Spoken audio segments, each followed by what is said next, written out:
The air is thick with incense and sweat, drifting from the hippodrome where shouting crowds stomp their sandals into dust, their cheers echoing off the marble like waves in a cavern.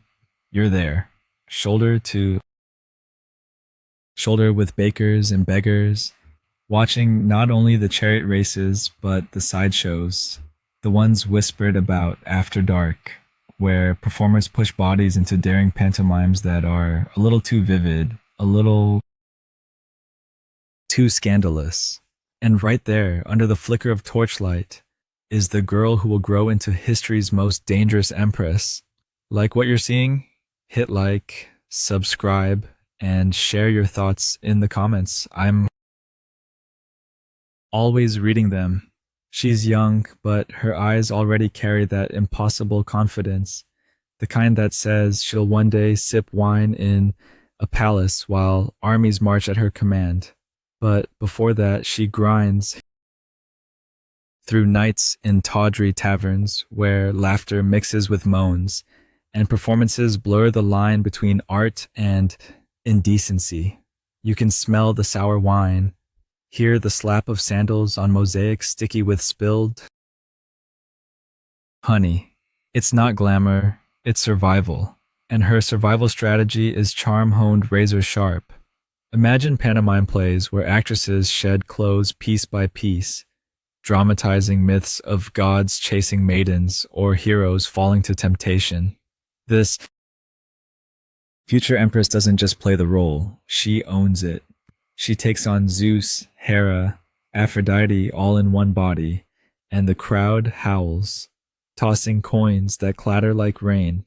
One fringe rumor says she even trained animals to act out suggestive tricks alongside her. A goose, if you believe the spicier chronicles. Historians still argue whether that tale was malicious slander or scandalous truth, but either way, it stuck like gossip glue. And gossip, in Constantinople, is worth more than gold. Every whisper in the bathhouses, every muttered aside in the spice markets builds her legend. You can feel the marble walls practically leaning in, eager to listen.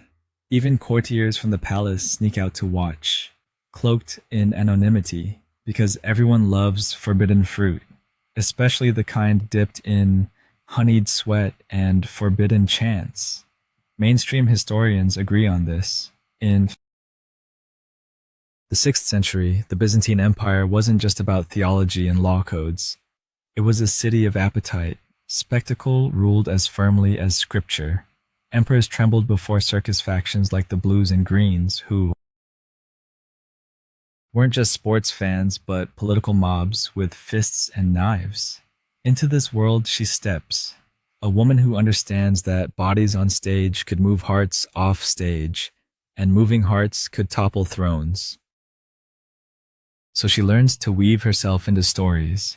She's the tragic lover dying for beauty, the maiden tricked by gods, the queen betrayed by lust, and behind every role she sharpens her real skill, timing. A glance held too long, a laugh thrown at the right moment, a mock tear sliding exactly when the audience craves it. You can almost taste the tension, like cinnamon on wine, sweet until it burns. Picture her slipping out of the theater and into smoky feasts afterward. There, elite men recline on couches, plucking figs, while musicians strum lutes. They invite her half out of lust, half out of curiosity. She entertains them not only with her body, but with razor-tongued jokes, so quick you'd miss them if you blinked. A senator thinks he commands legions, she might quip, but he can't even command his own wife. The room erupts, because nothing is more intoxicating than danger disguised as comedy. One quirky tidbit buried in later accounts claims she experimented with bizarre beauty tricks, rubbing crocodile dung mixed with honey onto her skin as a sort of sunscreen or perfume. Whether true or another smear campaign, The image is unforgettable. You standing nearby, wrinkling your nose, while she insists it gives her an irresistible glow. And strangely, the laughter that follows becomes part of her power. The city itself hums around her. Lanterns float on the Bosphorus. Sailors mutter prayers against mermaids. And meanwhile, in shadowy corners, this girl practices the art of survival. She learns to measure men's greed like bakers weigh flour. She learns to let insults roll off her as if she's oiled in olive slick. And most of all, she learns to never waste an opportunity, whether it's a dropped coin, a wandering gaze, or a secret overheard. Soon enough, her reputation spreads beyond theaters and taverns. Merchants gossip about her wit.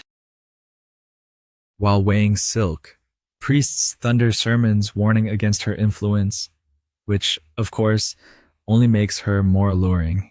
You can almost hear the whispers floating like incense smoke toward the palace walls. One day, she'll catch the eye of a prince, not just any prince, but the one destined to be emperor. And when that happens, the same tricks that once earned her bread will earn her a crown. For now, though, you watch her rehearse behind a curtain, her gestures sharp, her face shifting through emotions faster than the waves on the Bosphorus. She's perfecting not just an act, but a weapon. She's sculpting her body into a narrative so powerful it will crack the marble foundations of Byzantine politics, and you realize what looks like play is really training. What looks like sin is really strategy. If you lean closer, you'll catch her humming, a tune borrowed from a tavern singer, a melody that sticks in your ear like honey on fingers. Her laugh rolls out, soft but edged, and though she hasn't yet stepped into the palace, you can feel it in your bones. The most horrifying practices of pleasure and performance are fusing into armor, wrapping her in silken chains that will one day bind an empire. The torches sputter, the crowd roars again, and she steps onto the stage, ready to turn vice into destiny. The palace doors groan open, and you step with her into marble halls that gleam under candlelight, the scent of roses mingling with a musk far less innocent.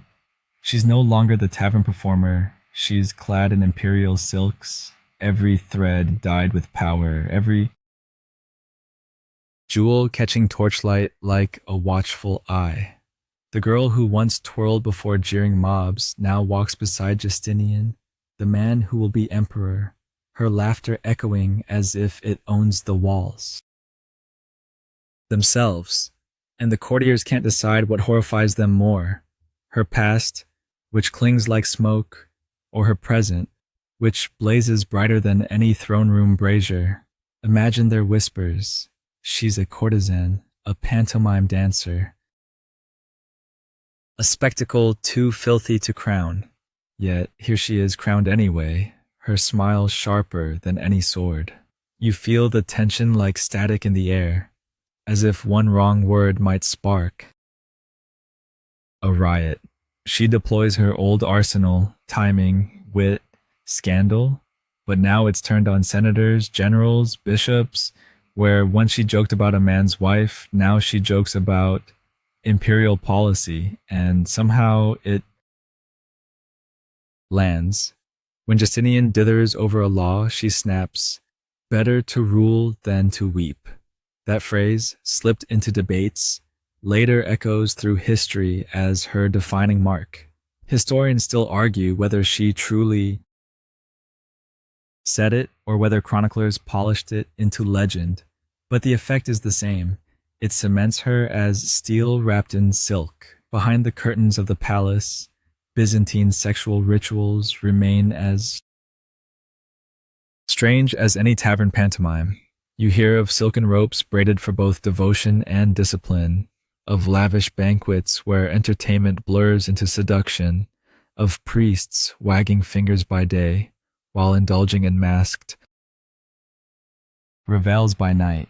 She doesn't invent these customs, she masters them.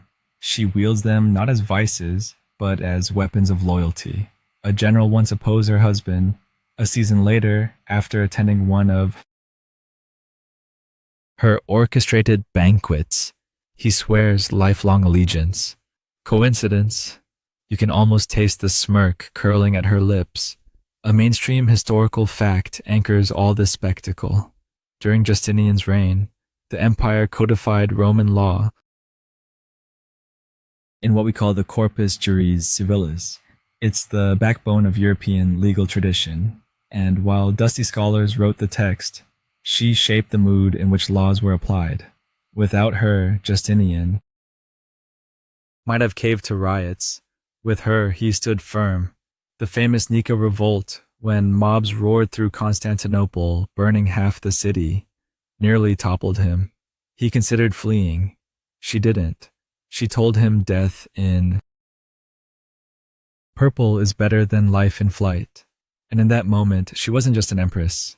She was the empire's spine. Quirky detail: some chroniclers claim she had prophetic dreams, warning of floods or plagues. One tale says she once awoke and demanded that the palace be scrubbed with vinegar to ward off demons. Silly superstition? Maybe. But remember, this is a city where people believed icons could weep blood, and where crocodile dung cosmetics didn't sound too bizarre. If vinegar dreams steadied her, then vinegar dreams worked. Her enemies paint her as monstrous. They say she manipulated Justinian with carnal tricks, whispering honeyed words into midnight while draped in nothing but pearls. They accuse her of punishing rivals by turning their own desires against them, exposing hypocrisies until reputations cracked like thin glass. Some rumors are clearly smear campaigns. Others, you suspect, hide kernels of truth. After all, she had climbed from pantomime to palace. Why stop using the tools that worked? But she isn't only decadence. You walk with her into chapels where she sponsors charities, lifting former prostitutes into safety, protecting women battered by husbands. This is the paradox. The empress shaped by scandal becomes the protector of those trapped in it. The same practices that horrify her critics taught her the empathy to legislate mercy. To the poor, she is a saint. To the elite, she's a nightmare.